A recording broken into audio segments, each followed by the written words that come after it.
Welcome to Denver, Colorado.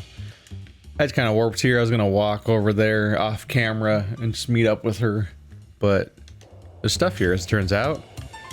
New stories keep spawning. I don't know if I understand the rules. I thought they all had fixed locations and that they're there from day one, but I've been here before and that was not there before, so I don't know how stories work.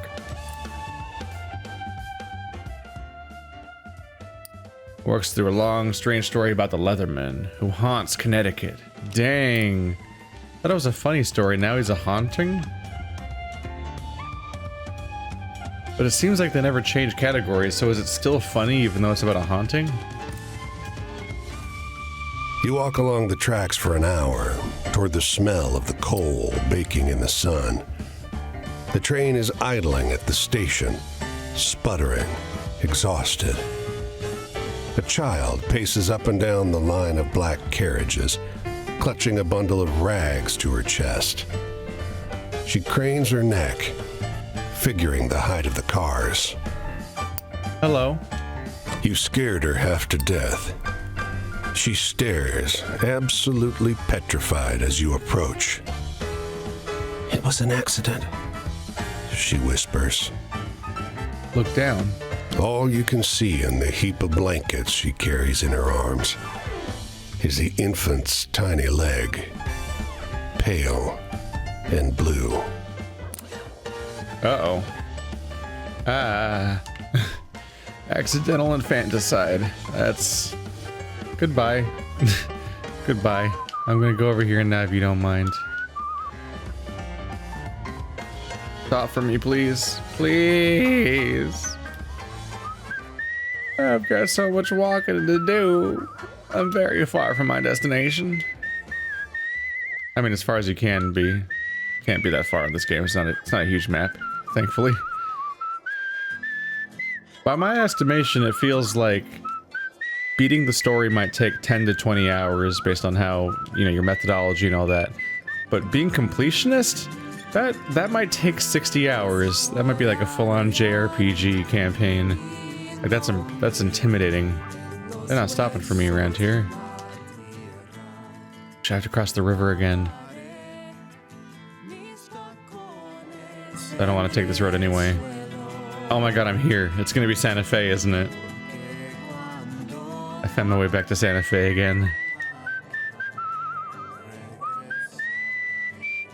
I'm definitely getting into a groove where you can beat these pretty quickly, but getting every single story and then leveling up to level 3, that actually might take 60 hours.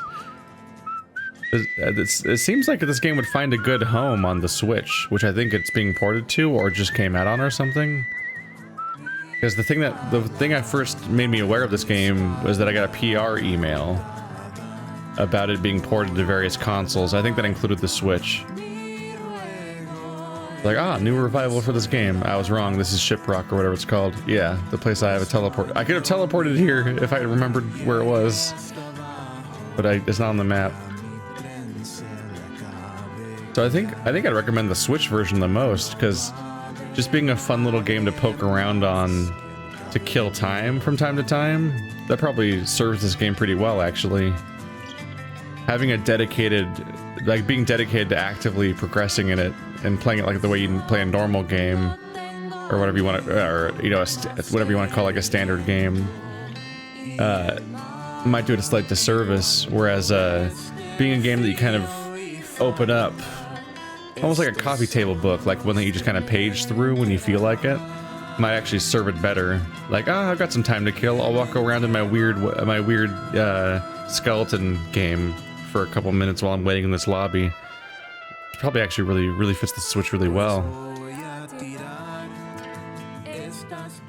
I could see that being the format where somebody actually goes and completes it completely, because it's just their little busy game. You listen as the man on the radio finishes a wild story about the whippoorwill watching for death.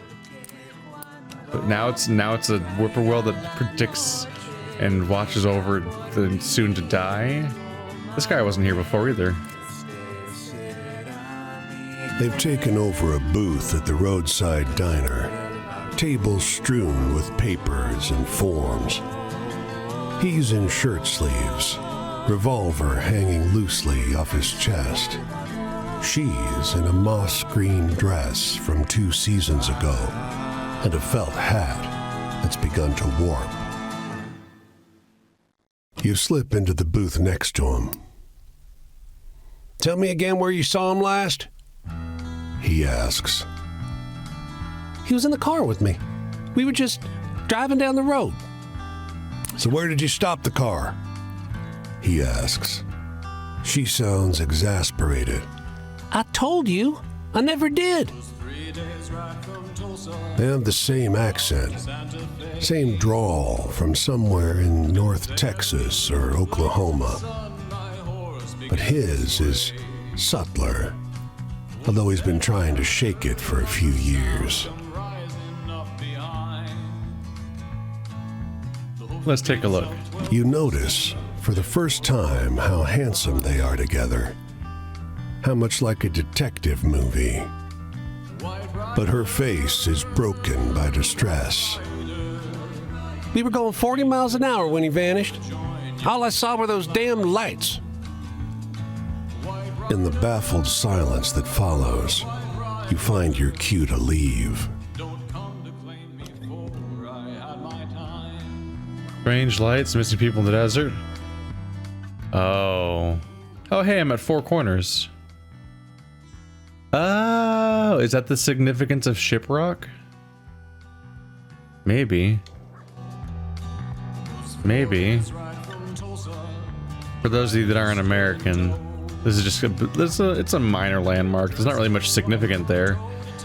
It's just the specifics of the fact that there's there's one point where there are 4 state lines, or the 4 corners of 2 state lines. I don't know, whatever the fuck you want to call it. Anyway, it's 4 corners. That's all there really is to it. There's a little landmark there that's like, yo, this is the 4 corners location. And you can take a picture, and this is the gimmick. You can walk around and just look at the fact that there's, wow, crazy, 4 states at once. That's all there is to it. It's not really anything visual about it. It's just the novelty of the concept. Although I've heard that the landmark is like in the wrong spot. Like, people have figured out the actual location of 4 corners, and the landmark is just straight up wrong in its location, which is funny.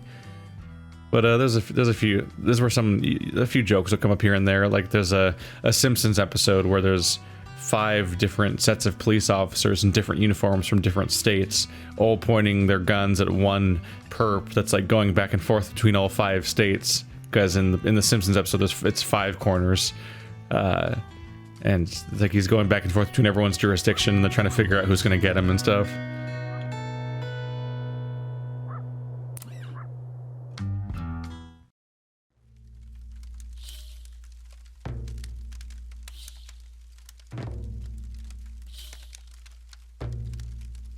Neat. Hola, hola.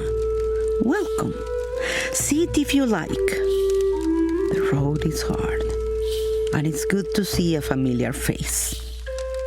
I thought to find an ease of mind in the last pueblo I visited, but her husband, he turned me away. He called me bruja, said his daughter will become un doctora, and my ways unwelcome. So I leave, and I do not see mi familia. My familia used to be so united, with respect for las curaciones, las curanderas. The times change quickly. Do you have any frightening stories? Have you seen the work of Las Brujas on your travels? Oh yeah, I've got the big scary one saved up for you. She's got a sad story, as many of them do, but for once, her form is pleasant. Almost all of them, even the likable ones, have something kind of vaguely horrific or unsettling about their form, whereas hers is pretty peaceful. Even revealed. Dead boy in the grain silo. It's on the left, but it's not leveled up. Those are like funny stories. That's a funny story. Thrilling and thrilling, I think. Hopeful. Hopeful. Ah, from beyond the grave! What a good story. Like what mi hermano used to tell me as a girl. Family, it has changed. When I come to the road, I thought maybe some would not welcome me, but not so many. La familia del mundo, it is less open, more frightening. I understand, but it's hard to see the people so broken. On my travels, without mis hijas y mis nietos, I have no one to tell me jokes. Come on, make me laugh. So she's hurting, but even more than how much she's hurting for other people. Cat tree. Oh, what a story, but it is true. Joy, I have lived a good life. I am content with the work I have done. All that is left is to pass on la curación, and mi vida will be complete. But tell me, what is the most frightening thing you have seen on your travels? No! Did it again. Damn it. It's been like an hour since last time. Does not feel like la verdad to me. The future? El mundo. It changed quickly. Everyone always looking to the future. Few think to remember the past, to respect the old as well as the new. El futuro brings so much change to the present, and it is hard to an old woman. But please, tell me something that will make me laugh. This double-click bug is gonna be the death of me. I mean, it won't. It'll be the minor inconvenience to me. The Trickster Raven's a funny story. That should work.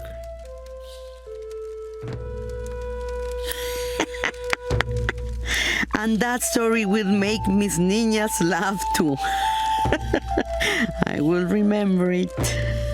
Our past together, my husband. Que Dios lo tenga en la gloria. He was so proud to have won my heart. When la curandera of my village called me curandera for the first time, after I defeat una bruja, he bowed me and also called me curandera. But now, do you have a story about hope? About happiness? And the goodness in the world? Let's try to no, I did double clicked again. That's one I was going for though. Okay. Do you get joy from telling me this? Yes. I am sad. Mi vida, it was so full of people, of good work. People, they forget each other and their old ways. And me.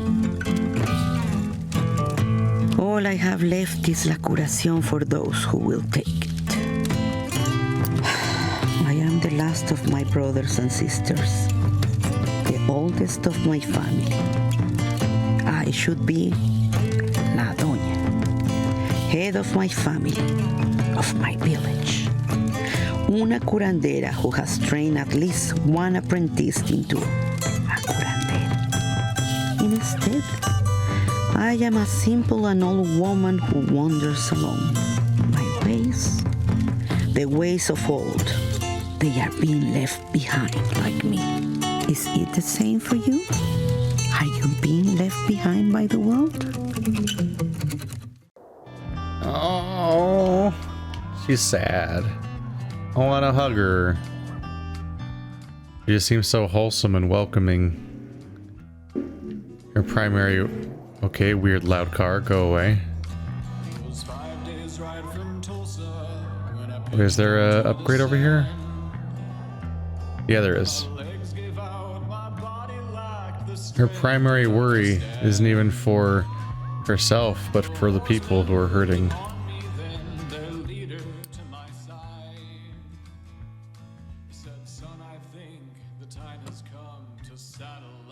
It launches into a story about a murderous tomcat. So now that lady's cat murdered her, apparently. White Rider. Well, day will come, we all will join that line. White Rider, they come to claim me now, I had my time. I'm not sure what I should be more surprised by, how good the soundtrack of this game is, or the fact that it's not giving me a copyright notification on every single video I upload. The amount of music in this game seems dangerous. But I think it might be all original soundtrack, which is kind of all the more impressive. Its voice cast and music cast is perhaps a bit ahead of the curve compared to even the game designers. That is kind of the weak link here, I feel like. The writing is solid, the voice acting's alright, there's some really good people and some okay people, and the music's great. And the artist is great, but like at the core of it all, the actual project is still indie, and it really shows, because this is a super ambitious project and it's really hard to pull that off in any way that doesn't just kind of fall apart. I'm gonna want to follow this road on my right, because the actual mechanical implementation of these ideas, while some of them are clever, a lot of it is not the best. There's technical performance problems, but those are fine in a game where you never have to actually do anything in the moment. There's not even so much as a quick time event in this game, so you're fine. Even if chugging looks bad when it happens, you're fine. Oh, that's a story back there. Gonna have to head back. Let's do a little bit of this. But yeah, the story management's a little weird, and the story's leveling up is cool, but slightly under implemented. The ways you level them up is just by passively encountering them leveling up. So like, you as a storyteller never get the chance to like lie. Like, that kind of feels at a place that you don't get to take part in the whole tall tale business, because you never get to add your own exciting details. It'd be kind of cool if you like take a base story that somebody else tells you, and then you're the one that's modifying it with new details sometimes. And then a second later you're like, oh damn, I just created the Jersey Devil story, ain't that interesting? Wasn't even thinking about that.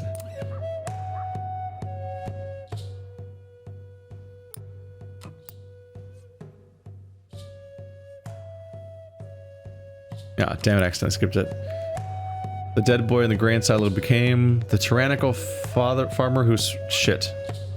Oh, I'll find it during conversation at some point. That came and went too fast for me to read. The steady spin of the lasso is hypnotic.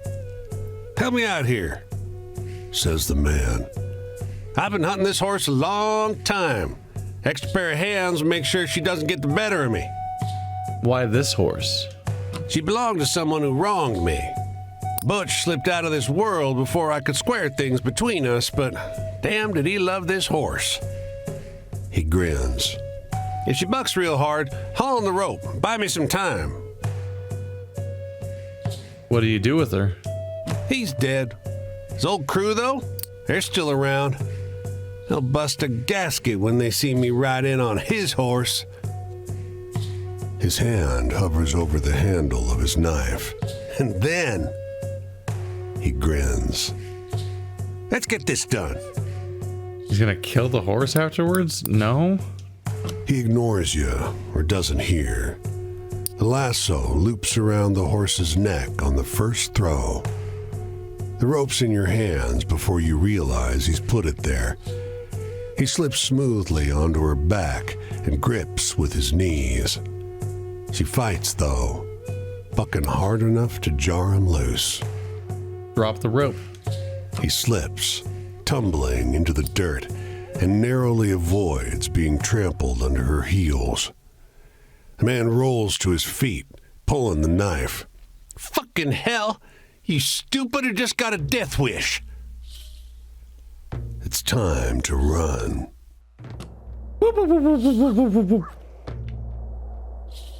Sounded to me like he was planning on showing off that he was riding that guy's horse and then he was gonna kill it.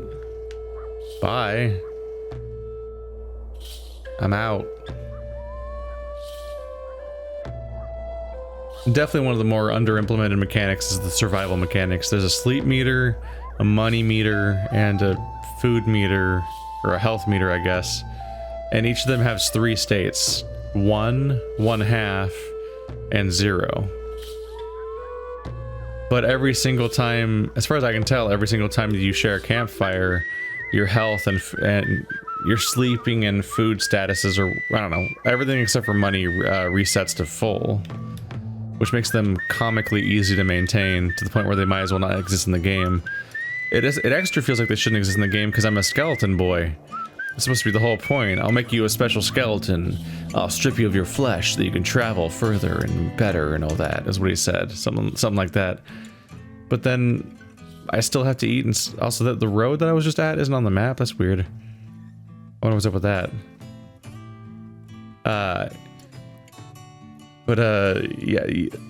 we have these meters. Yeah, sleep, money, and heart. But like, they just don't matter. It's kind of cute how very, very, very occasionally a story mechanic will affect one of those meters slightly, but it's very rare. But even then, like, I'm supposed to be stripped of my flesh, so why do I have survival meters in the first place? Like, it doesn't affect the story because nobody ever acknowledges that I'm stripped of flesh, but also me being stripped of flesh didn't stop me from having to eat food, sleep, and try not to die, and also have money. So, it's weird. It's almost like they just explains why you're a skeleton because they just felt like having you be a skeleton, and maybe that has some other larger metaphorical resonance to something else, but it doesn't complement the gameplay mechanics because the gameplay mechanics don't match up with that at all, which is weird. But the survival mechanics are also pretty shallow, obviously, but also like they're made trivial by this camping mechanic, where if you camp with somebody, all these meters refill except for money.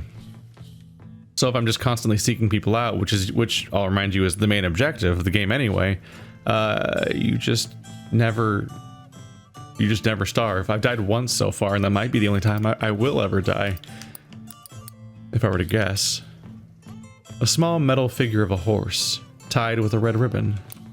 Santa Fe. A simple red pin with a jagged black eagle on the surface says boycott grapes. El Paso. Hey, you want to boycott some grapes?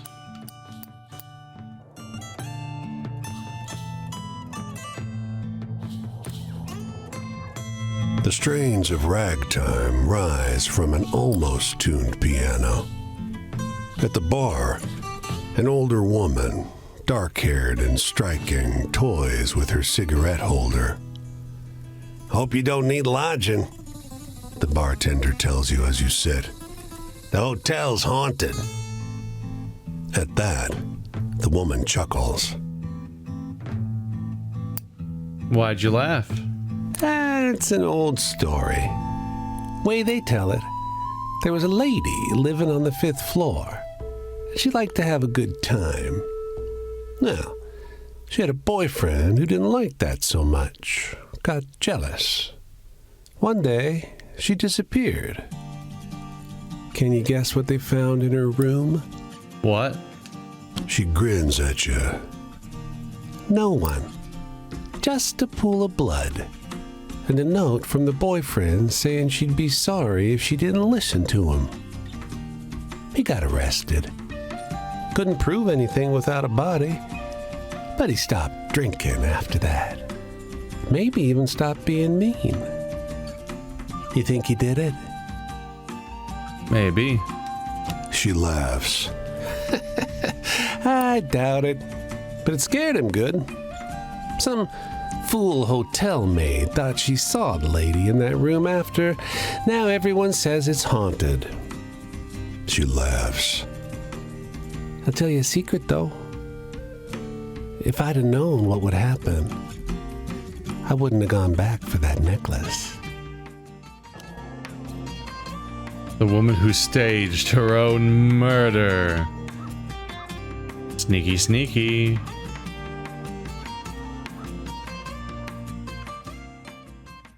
Got that guy in some trouble.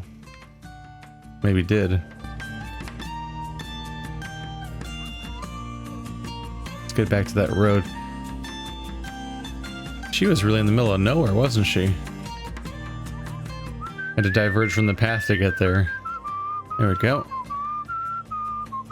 Save me, road. Save me time.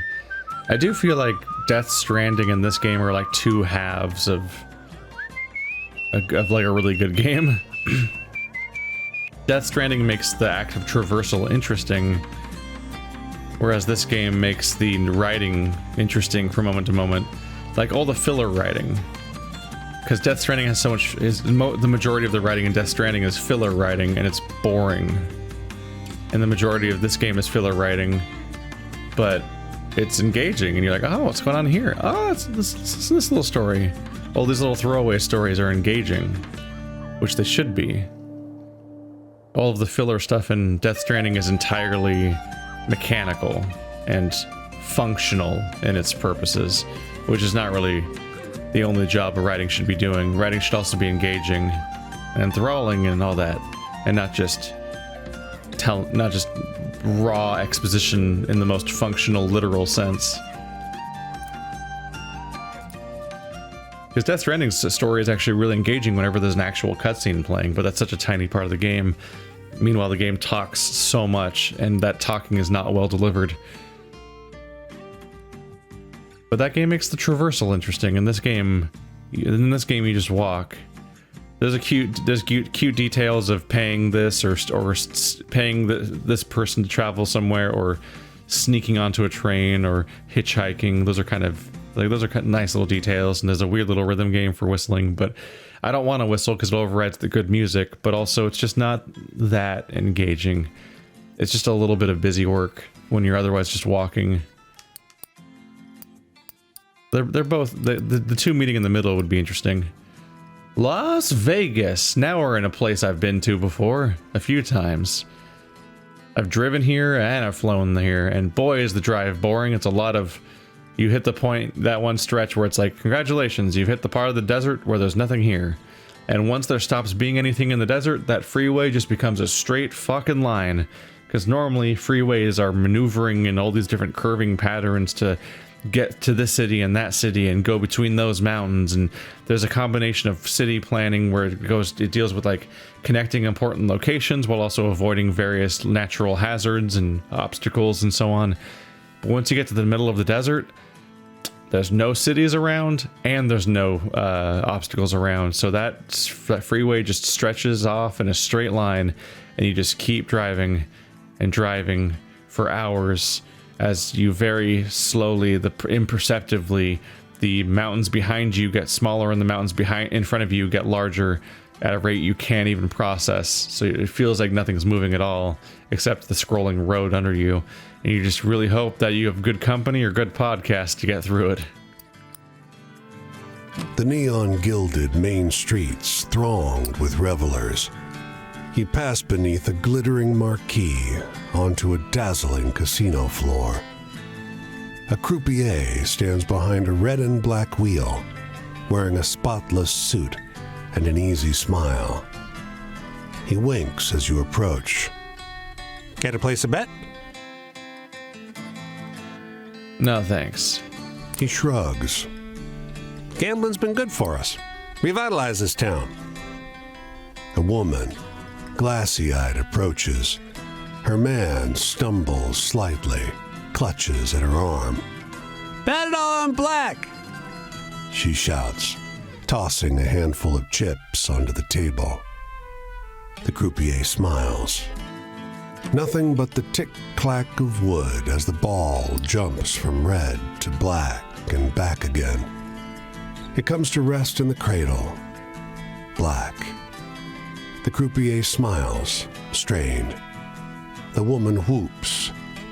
Her companion hoists her in the air. Come on, darling. Let's buy our luck down the street. Gambling's been good to us. Well, I have a binary money estate in this game, and or trinary, I guess, whatever. I can't carry any more money. I have like $2 whole, which means it's impossible for me to carry any more money. This will fix up my sleep meter with a bit of cola. Get some work. I don't really panhandle much. Nope. Nothing. God damn it. No one will even look you in the eye. This whole city sucks. Oh no, that takes away your opportunity to get work by working? That's a bummer. I just thought I'd panhandle for once because I never have. But there was consequences.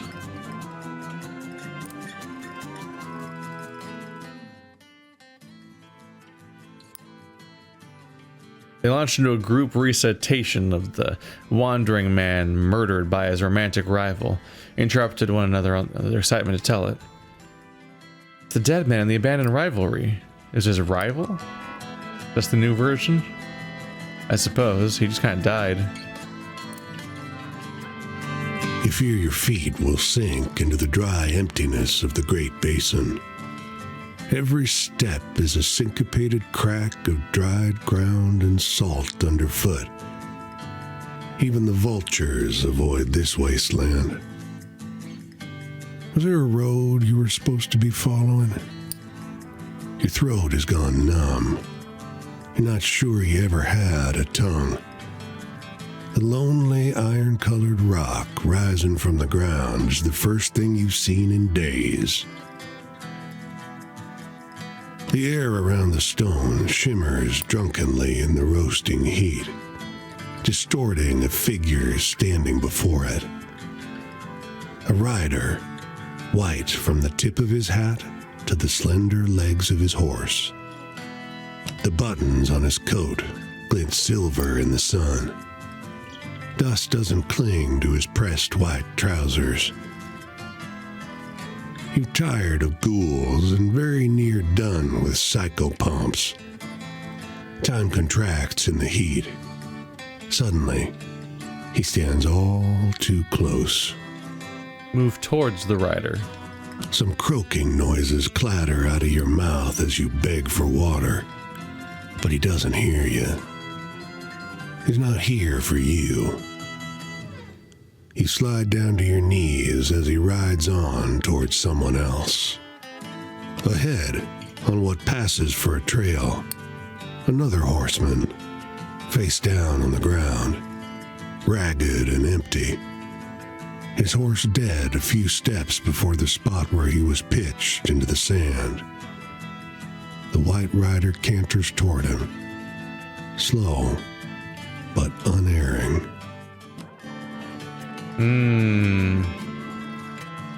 He rides on a pale horse. That one's familiar. That one's very familiar. Continuing southwest. This town sucks. I'm out of here. You might wonder, why have I gone repeatedly to Las Vegas if I don't like gambling? Company. Just people that are going to Las Vegas. And then I'm like, well, I guess I'm going too then. Here I am at Las Vegas. I've seen a few different shows over the years. I've seen Blue Man Group. I've seen the Beatles Love show. That's like a Cirque du Soleil performance. And a few other cool things there. And I saw the Pixies there. My favorite band. It's a bit of a scare. Went to Hard Rock Cafe to watch the Pixies, only to discover that where we went didn't even have a theater in the first place, so there was nowhere to watch the Pixies. Turns out there's 2 Hard Rock Cafes in Vegas, and we went to the wrong one. Whoopsie daisy. A bit of a scare when you drive all the way to Vegas only to find out that you've screwed up and are not going to be able to we thought that we weren't going to make it. I thought I was going to miss out on the entire show. There are so many stories on this coast. I'm probably going to have to go south to San Diego. Let's start with you. Figure out which way you go. I think this whole coastline's covered in stories. But yeah, we made it in time. Their opening band was shitty. Just a bad matchup. They were called the Fuck Buttons, which is a weird name for a band, branding wise. Like you're cutting some deals off when you name your band that. That was interesting.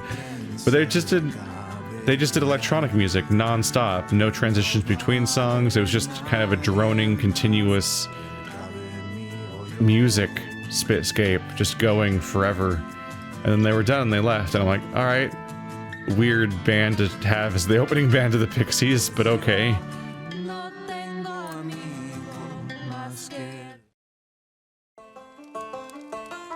Is Bertha big? Nope. You been in California long? It's been a few years for me, but they still call me Okie. I came west when our farm stopped growing anything but a crop of dust. But when we got here, there were so many others here before us. Maybe you've got less need behind you. I hope so, for your sake. Been so long since I last chuckled, I'm not sure my mouth can do it anymore.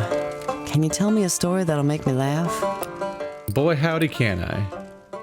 If I can remember them.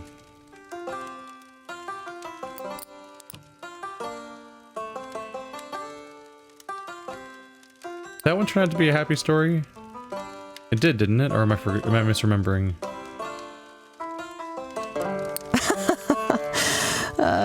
Give me a moment just to catch my breath. Choice? Huh.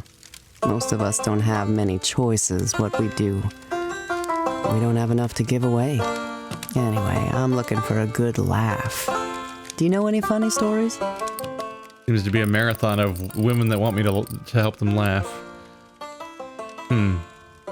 All in one attempt. Now I'm afraid to tell anything because I don't know what her spread is necessarily. Or what she likes to hear.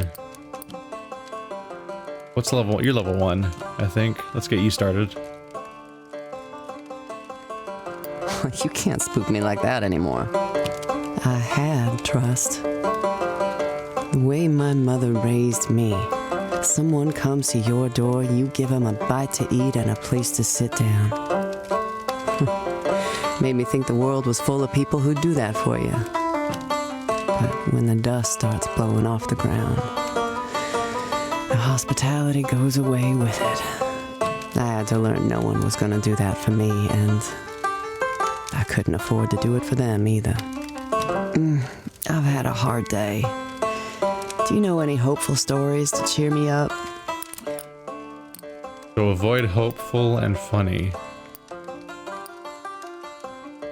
A red creature, I suppose. Are you trying to spook? What's fortune look like? Well, back home the big farmers kept hogs. Raised alfalfa, had irrigation. Being rich meant having enough that the dry spells didn't kill you. Anyway, know any good hopeful stories to share? I could sure use one.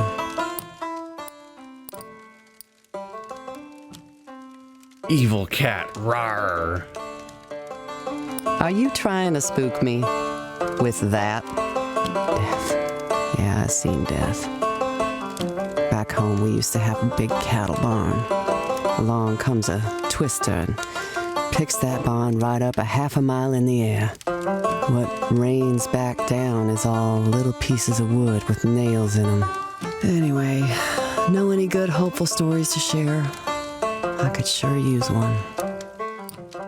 I wonder if the regions are observably focused on certain types of stories. There are 5 regions and 5 categories of stories. There might be a bias in each zone for a particular kind of story. Because ever since I've been to the Southwest, there's been a big emphasis on laughing and hope. There's been some exceptions, like that one lady wanted scary stories, but not usually.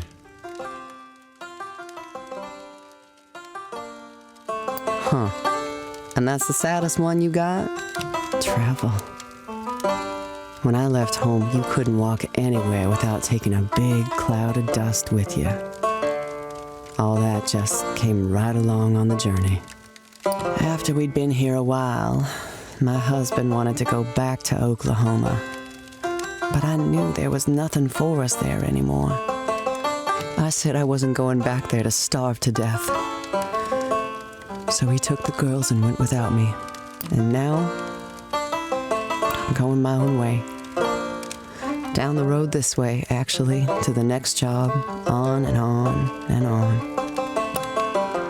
What about you? Where are you going? What are you leaving behind? Dang it. I was really hoping that she would head north. That's not good. Because going up through California is going to be where I get a lot of stories. Nevada's fucking empty. Reno and Las Vegas are 80% of the state's population, which is distressing to me because I already know of another town called Tahoe that's rather noteworthy in Nevada. So if you add Tahoe to the list, how much of the population is it once you do those 3 cities? So it's like, there's not a lot in Nevada. It's pretty empty. It's why they dump shit there and blow it up a lot. Yeah. I was really hoping to go up the coast of California, which I think I still will, but I gotta finish her thing first, or she's gonna keep wandering into the desert, away from everything. She's gonna make me lose a little time. We'll work on it though. All right, let's check into Los Angeles. I haven't done that yet. Do this before I forget. It's not long before you've seen every symbol of this cruel, beautiful place. Palm trees, the sea, oil wells nodding in the fields, some sidewalks leak tar. Sun beats down. In this light, everyone's gorgeous. In this plaza, jacaranda trees nestle among adobe structures. A man sits in the shade of the largest one, plucking notes on his guitar. Wind rustles their branches and stirs up sounds of shouting, truncheons on flesh. An old woman fanning herself looks up at the noise. Talk to the woman. When you ask her about the shouts, she sighs. Voices from the riot. Police stormed the plaza, rounded up everyone in it, put them on a train to Mexico. Even people who were born here, like my brother. Intellectuals, socialists, and artists used to gather here. Now, a branch scrapes at a freshly painted wall. A man shouts at another to run towards Bunker Hill. Memories, she finishes. But those of us left, we don't forget. We're still here. History is a palimpsest. Voices linger, echoes that resonate when we listen. Oh. Yeah, I could use a little money, I suppose. Panhandle, totally gonna work at this time. Sour cloudy skies and sour faces on the passerby. The folks here are distant. You end up with nothing more than a sore ass. Why would anyone panhandle in this game? Does it ever work? I'm 0 for 2 so far. It's not a good start, and it burns the whole city.